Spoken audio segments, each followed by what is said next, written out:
வணக்க மக்களே, welcome to the better show. இன்னைக்கு ஷோ நம்ம பார்க்க போறது அபேந்திர குட்டவாளி அப்படின்ற ஒரு மலையாள மூவியோட ரிவ்யூ. இந்த படம் ஜி5ல தமிழ் டப்பிங்கோட அவைலபிளா இருக்கு.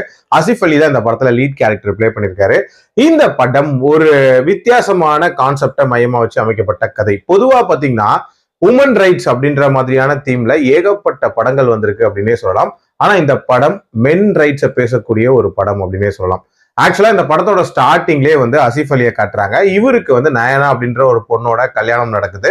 அந்த பொண்ணுக்கு அந்த மேரேஜ் லைஃப்ல பெருசா ஈடுபாடு இல்லை அப்படின்ற மாதிரி ஸ்டார்டிங்லேயே காட்டுறாங்க. அதுக்கேற்ற மாதிரி தன்னை தொட விடாம அந்த பொண்ணு பார்த்துக்கிட்டே இருக்கா அப்படின்னே சொல்லலாம்.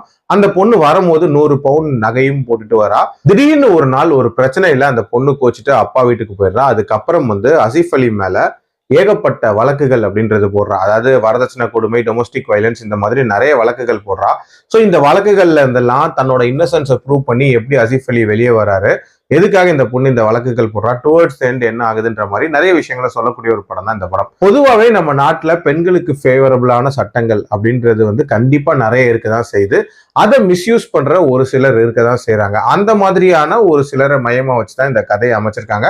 உண்மையிலேயே ஒரு போல்டான அட்டம்ப்டா தான் நான் பாக்குறேன். அதுலயும் ஆசிஃப் அலிக்கு நடக்கக்கூடிய சம்பவங்கள் அப்படின்றதெல்லாம் பார்க்கும்போது ஒரு மாதிரி அவர் மேல ஒரு பரிதாபம் அப்படின்றது உண்டாகும். அதே மாதிரி எதுக்காக ஹீரோயின் இதெல்லாம் பண்றாங்க அப்படின்ற அந்த காரணம் அப்படின்றதும் ஒரு இன்ட்ரெஸ்டிங்கான காரணமா இருந்துச்சு. இந்த சட்டமே பிரச்சனையா அப்படின்னு என்ன கேட்டீங்கன்னா நான் கண்டிப்பா இல்லை அப்படின்னு தான் சொல்லுவேன். ஏன்னா ஒரு சில ஆண்கள் இதனால பாதிக்கப்பட்டாலும் பல பெண்கள் இதனால பயனடைகிறாங்க அப்படின்னே சொல்லலாம். ஸோ அதை அப்படியெல்லாம் நம்மளால ஒதுக்கிட முடியாது.